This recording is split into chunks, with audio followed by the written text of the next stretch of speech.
नमस्कार बच्चों।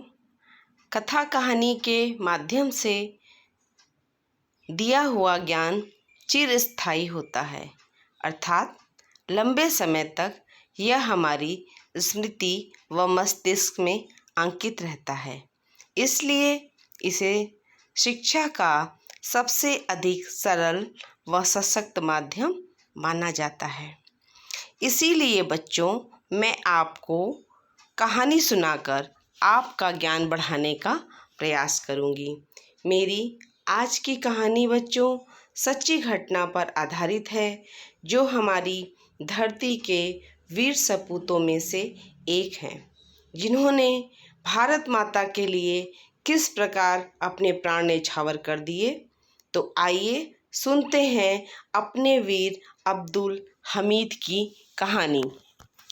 जैसा कि बच्चों आप जानते हैं, स्पर्श भाग 3 पुस्तक में मैं आपको पढ़ा रही थी और उसी क्रम में आगे बढ़ते हुए मैं आज पाठ 10 पढ़ा चुकी थी। आज पाठ 11 पढ़ाऊंगी, वीर अब्दुल हमीद। तो हमारे साथ साथ आप भी पढ़ें, हमें बहुत अच्छा लगेगा और आपका शब्द का जो ज्ञान है वो बढ़ेगा कि किस शब्द को कैसे पढ़ा जाता है। अब्दुल हमीद का जन्म 9 जुलाई 1933 को उत्तर प्रदेश के गाजीपुर जिले के धामपुर नामक गांव में हुआ था।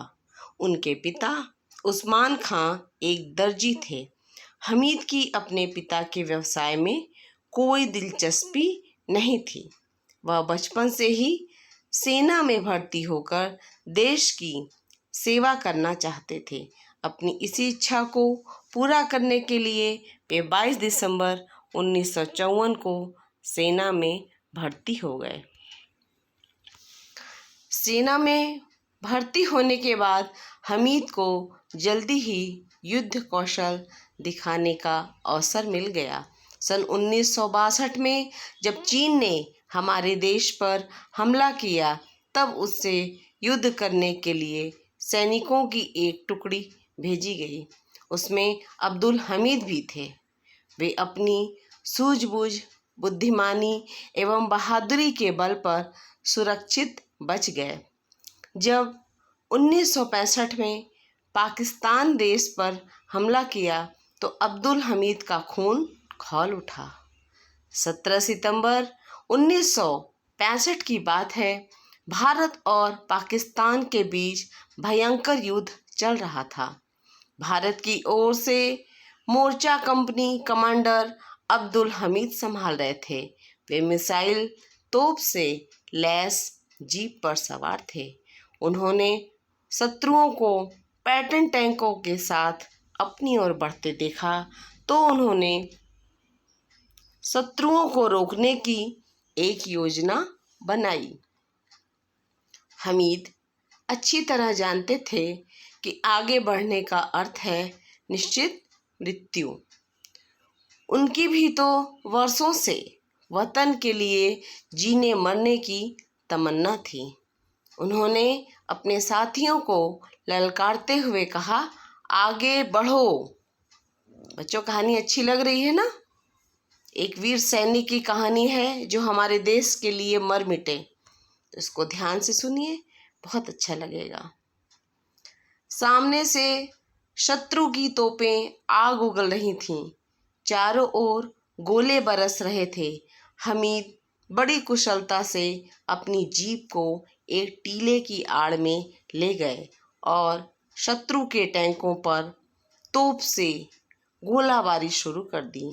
इस तरह उन्होंने एक एक कर शत्रु के कई टैंक नष्ट कर दिए। युद्ध के समय हमीद में न जाने कौन सी अद्भुत शक्ति आ गई थी। उन्हें अपनी जान की कोई परवाह नहीं थी। वह हमले पर हमले करते जा रहे थे। अंततः शत्रुओं की नज़र हमीद पर पड़ ही गई और उन्होंने उन पर गोले बरसाने शुरू कर दिए। दुर्भाग्यवश उनमें से एक गोला हमीद को लगा और वह महान सिपाही वीर गति को प्राप्त हो गया। बचपन से देश की सेवा में काम आने का सपना देखने वाला वीर हमीद आज देश की रक्षा हित अपने प्राणों की बाजी लगा चुका था। हमीद को अपनी वीरता के लिए मरणोपरांत परम वीर चक्र प्रदान किया गया।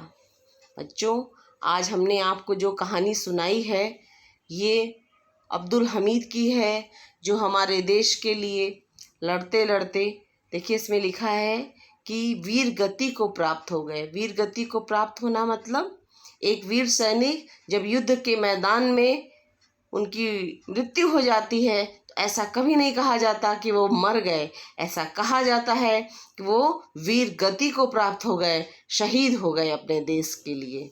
ठीक है, तो इन सब शब्दों का बड़ा महत्व है बच्चों। और इतने आपने देखिए इसमें लिखा है कि देखा कि मरणोपरांत परम वीर चक्र, तो ये वीरता का सबसे ही बड़ा पुरस्कार है जो उनके मरने के बाद, उनके शहीद होने के बाद उनको प्रदान किया गया। अब आइए बच्चों, इसमें कुछ अभ्यास कार्य देख लेते हैं जो इसी पाठ पर आधारित है, और ये बहुत ही आवश्यक है क्योंकि आपने कहानी सुनी। कहानी क्या है बच्चों? वो कहानी आज बन चुके हैं, ये सच्ची घटना है। हमीद का जन्म कब हुआ था? ये प्रश्न है हमीद का जन्म कब हुआ था? इसका उत्तर है अब्दुल हमीद का जन्म 9 जुलाई 1933 को हुआ था। प्रश्न ख है बच्चों, हमीद के पिता क्या कार्य करते थे?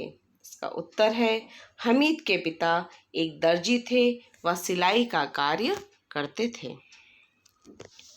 प्रश्न ग है, हमीद का बचपन का क्या सपना था? इसका उत्तर है हमीद के बचपन का सपना था कि सेना में भर्ती होकर देश की सेवा करें। प्रश्न घ है बच्चों, हमीद सेना में कब भर्ती हुए? इसका उत्तर है हमीद सेना में 22 दिसंबर 1954 को भर्ती हुए। प्रश्न अंग है बच्चों, चीन ने भारत पर कब हमला किया? इसका उत्तर है चीन ने भारत पर हमला सन 1962 में किया। प्रश्न च है, पाकिस्तान ने भारत पर कब हमला किया? इसका उत्तर है पाकिस्तान ने भारत पर सन 1965 में हमला किया। प्रश्न च है बच्चों, हमीद को मरणोपरांत क्या मिला? इसका उत्तर है हमीद को मरणोपरांत परमवीर चक्र प्रदान किया गया। अब देखिए ये प्रश्नोत्तर पहला अभ्यास कार्य था और दूसरा अभ्यास कार्य है निम्नलिखित शब्दों के दो पर्यायवाची शब्द लिखिए। तो पहला है बच्चों व्यवसाय। व्यवसाय क्या होता है? इसकी पर्यायवाची मैंने आपको कई बार बताया कि इसको और किन किन शब्दों से बुलाते हैं, पुकारते हैं, क्या कहा जाता है। तो वो है कारोबार, आजीविका। ठीक है, इसके पश्चात है टुकड़ी। तो टुकड़ी को हम और क्या कहते हैं सेना में? बटालियन, दस्ता। ठीक है, इसके पश्चात है मृत्यु। मृत्यु को और क्या क्या कहते हैं? तो चूंकि 2 ही पूछा है, नहीं तो सभी के और भी बहुत कुछ हो सकते हैं। तो मृत्यु के लिए है देहांत, निधन। इसके आगे देखते हैं बच्चों, अभ्यास 3 है निम्नलिखित शब्दों के विलोम शब्द लिखिए। तो मैंने आपको कई बार बताया कि विलोम का अर्थ होता है उल्टा, विपरीत। तो पहला शब्द है जन्म, तो जन्म का विलोम होगा मृत्यु। फिर है शत्रु, शत्रु का विलोम होगा मित्र। इसके पश्चात बचपन, तो बचपन का विलोम क्या होगा? बुढ़ापा।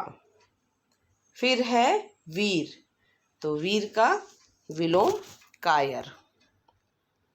आगे देखते हैं बच्चों, चौथा अभ्यास कार्य, निम्नलिखित शब्दों का प्रयोग कर नए वाक्य बनाइए। इसमें क्या करना है, एक शब्द दे दिया जाता है और उससे हमें एक नए वाक्य बनाने होते हैं और नए वाक्य में उस शब्द का आना जरूरी है, ये इसकी शर्त है। इसको हम कई बार आपको बता चुके हैं, आज फिर बता दे रहे हैं। व्यवसाय। अब्दुल हमीद को व्यवसाय में कोई रुचि नहीं थी, तो देखिए व्यवसाय शब्द इसमें अंदर आया है। इच्छा। मेरी पढ़ने की बहुत इच्छा है। योजना। मैंने कई योजना बनाई है। देखिए योजना शब्द अंदर आया। वीर। अब्दुल हमीद बहुत वीर थे। वीर आ गया यहाँ पर। शत्रु। हमें शत्रुओं से बचना चाहिए, तो शत्रु शब्द अंदर आ गया। वीर गति। हमीद वीर गति को प्राप्त हुए। तो बच्चों, आज मैंने आपको अब्दुल हमीद की कथा सुनाई, उनके बारे में आपको बताया। कथा कहानी सब एक ही होता है बच्चों, ठीक है। उनके बारे में आपको जानकारी दी और पाठ पर आधारित विभिन्न अभ्यास कार्य आपको कराए और ये आपके लिए हम उम्मीद करते हैं कि बहुत लाभप्रद साबित होगा। इससे आपको काफ़ी लाभ मिलेगा, काफ़ी आपको जानकारी मिली होगी। तो बच्चों, अगर आपको हमारा वीडियो पसंद आए तो इसको सब्सक्राइब ज़रूर करिए और साथ में लाइक करिए। आपके लिए इसी प्रकार मैं दूसरा वीडियो बनाकर लाऊंगी और जल्दी ही उपस्थित होंगी। तब तक के लिए धन्यवाद, नमस्कार।